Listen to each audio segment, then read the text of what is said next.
नमस्कार, filing a workpiece के spoken tutorial में आपका स्वागत है। इस ट्यूटोरियल में हम निम्न सीखेंगे। फाइलिंग क्या है, फाइलिंग में उपयोग के लिए अनेक टूल्स, फाइलिंग के भिन्न प्रकार, एक वर्कपीस को कैसे फाइल करें और फाइलिंग करते समय सामान्य गलतियाँ। इस ट्यूटोरियल के लिए हमें निम्न की आवश्यकता है: एक फाइल किए जाने के लिए वर्कपीस को पकड़ने के लिए बेंच वाइज, नापने के लिए वर्नियर कैलिपर्स, वर्कपीस की स्क्वायरनेस को जांचने के लिए ट्राई स्क्वायर, वर्कपीस को काटने के लिए हैक्सॉ, वर्कपीस पर निशान लगाने के लिए पंच और एक बॉल पाइन हैमर। पहले देखते हैं फाइलिंग क्या है। फाइल प्रयोग करके एक जॉब या वर्कपीस से अतिरिक्त मटेरियल निकालने का एक मेथड है। भिन्न-भिन्न आवश्यकताओं के लिए भिन्न-भिन्न फाइल्स होती हैं।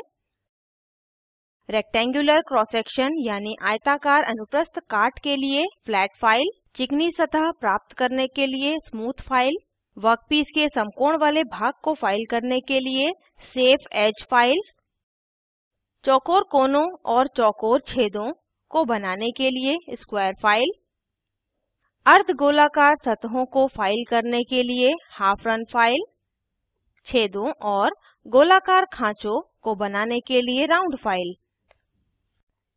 अब फाइलिंग की प्रक्रिया सीखते हैं। मेरी आवश्यकता 5 बाय 3 इंच का वर्कपीस है। जॉब या वर्कपीस जो मेरे पास है वह 5 बाय 4 इंच का है। अतः सबसे पहले 1 इंच का अतिरिक्त भाग काटते हैं। इसके लिए वर्कपीस पर मार्किंग मीडियम प्रयोग करते हैं। आप चॉक या इंक को मार्किंग मीडियम की तरह प्रयोग कर सकते हैं। एक बार जब मीडियम प्रयोग हो जाता है तो दर्शाए गए की तरह जेनी कैलिपर प्रयोग करके वर्कपीस पर निशान लगाएं। अतः मैं अपनी आवश्यकता के अनुसार 1 इंच से कुछ कम पर निशान लगा रही हूँ। आगे मार्क की हुई लाइन पर छेद करने के लिए पंच और बॉल पाइन हैमर प्रयोग करें। इसके बाद वर्कपीस को वाइस के जॉज यानी जबड़ों के पैरेलल रखें। अब वाइस के जॉज यानी जबड़ों को कस लें ताकि वर्कपीस ना हिले। इस प्रकार हम वर्कपीस को आसानी से काट सकते हैं। आगे एक हैक्सॉ लें और वर्कपीस के अतिरिक्त भाग को काटें। एक बार जब अतिरिक्त भाग कट जाए तो वर्कपीस को दोबारा नापें। हाँ, अब नाप बिल्कुल ठीक है। मेरे पास यह 5 बाय 3 इंच का है। अब फाइलिंग शुरू करते हैं। सबसे पहले हमें एक उचित फाइल चुननी है। मुझे चिकना किनारा चाहिए, इसलिए मैं स्मूथ फाइल चुनूंगी। निश्चित कर लें कि फाइल का हत्था यानी हैंडल सुरक्षित रूप से फिट हो। एक उचित हत्थे के बिना फाइल प्रयोग ना करें, नहीं तो हाथ घायल हो जाएंगे।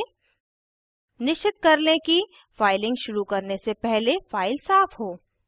जंग लगी हुई फाइल्स प्रयोग करना वर्कपीस को तोड़ देगा, साथ ही आपके हाथों में भी चोट लगेगी। अतः मैंने उचित फाइल चुन ली है। अगली स्टेप एक बार फिर वर्कपीस को बेंच वाइज में सुरक्षित रूप से रखना है।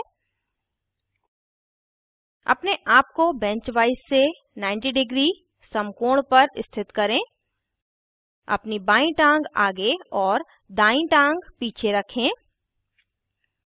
फाइलिंग के लिए यह सबसे अच्छी स्थिति है। अब फाइल का हत्था यानी हैंडल अपने दाएं हाथ में मजबूती से पकड़ें। अपने बाएं हाथ से दिखाए गए की तरह फाइल की नोक पकड़ें। निश्चित करें कि दाएं हाथ का अंगूठा मजबूती से फाइल को दबा रहा है। अब हम फाइलिंग शुरू करने के लिए तैयार हैं। फाइलिंग के 3 मेथड्स होते हैं। ये हैं straight forward filing, draw filing, diagonal या क्रॉस फाइलिंग। इनको एक-एक करके देखते हैं। फाइल को लंबाई में वर्कपीस की सतह पर एक सिरे से दूसरे सिरे तक चलाने को स्ट्रेट फॉरवर्ड फाइलिंग कहते हैं। इस मेथड में फाइलिंग फाइल को धीरे से ऊपर और नीचे घुमाकर की जाती है। आप देख सकते हैं कि आपका वर्कपीस फाइल हो गया है और अतिरिक्त मटेरियल हटाया गया है। ड्रॉ फाइलिंग मेथड में फाइल को समान प्रेशर यानी दबाव से शरीर की तरफ खींचा जाता है।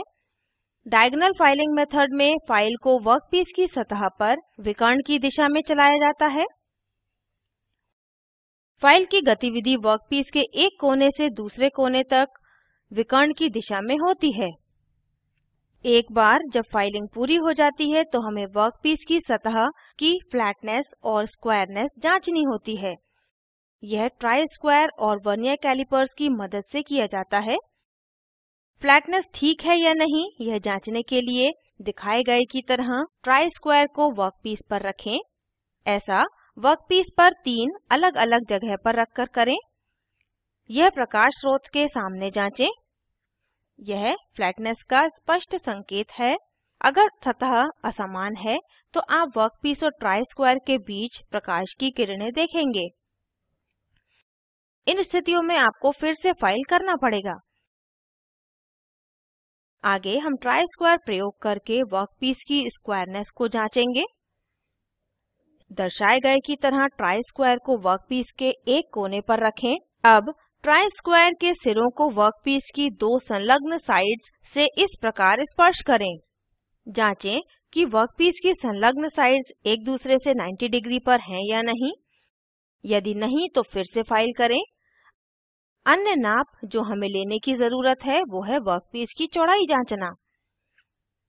इसके लिए हमें वर्नियर कैलिपर्स प्रयोग करना है। दर्शाए गए की तरह वर्कपीस को वर्नियर कैलिपर्स के जॉज यानी जबड़ों के बीच में रखें। वर्कपीस की चौड़ाई नापें। अब ये वर्कपीस पर 3 अलग-अलग स्थितियों पर दोहराएं। एक जैसी नाप दिखाती है कि वर्कपीस की चौड़ाई समान है। अब समय है यह सीखने का कि फाइलिंग के दौरान क्या नहीं करना है। वर्कपीस को किसी एंगल पर फाइल ना करें। वर्कपीस को केंद्र को छोड़ते हुए दोनों सिरों पर फाइल ना करें। इसके साथ हम इस ट्यूटोरियल के अंत में आ गए हैं। सारांशित करते हैं। इस ट्यूटोरियल में हमने निम्न सीखा। एक वर्कपीस को नापना, वर्कपीस के अतिरिक्त भाग को काटना, वर्कपीस को फाइल करना। दर्शाए लिंक पर उपलब्ध वीडियो स्पोकन ट्यूटोरियल प्रोजेक्ट को सारांशित करता है। इसे डाउनलोड करें और देखें। स्पोकन ट्यूटोरियल प्रोजेक्ट टीम कार्यशालाएं चलाती है और ऑनलाइन टेस्ट पास करने वालों को प्रमाण पत्र देते हैं। अधिक जानकारी के लिए कृपया हमको लिखें। स्पोकन ट्यूटोरियल प्रोजेक्ट भारत सरकार के MHRD के NMEICT द्वारा समर्थित है।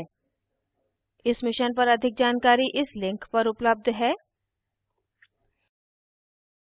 इस ट्यूटोरियल को खास राष्ट्रीय प्रशिक्षण संबंधी मीडिया संस्थान चेन्नई के लिए ही बनाया गया है। IIT बॉम्बे से मैं श्रुति आर्य अब आपसे विदा लेती हूँ। हमारे साथ जुड़ने के लिए धन्यवाद।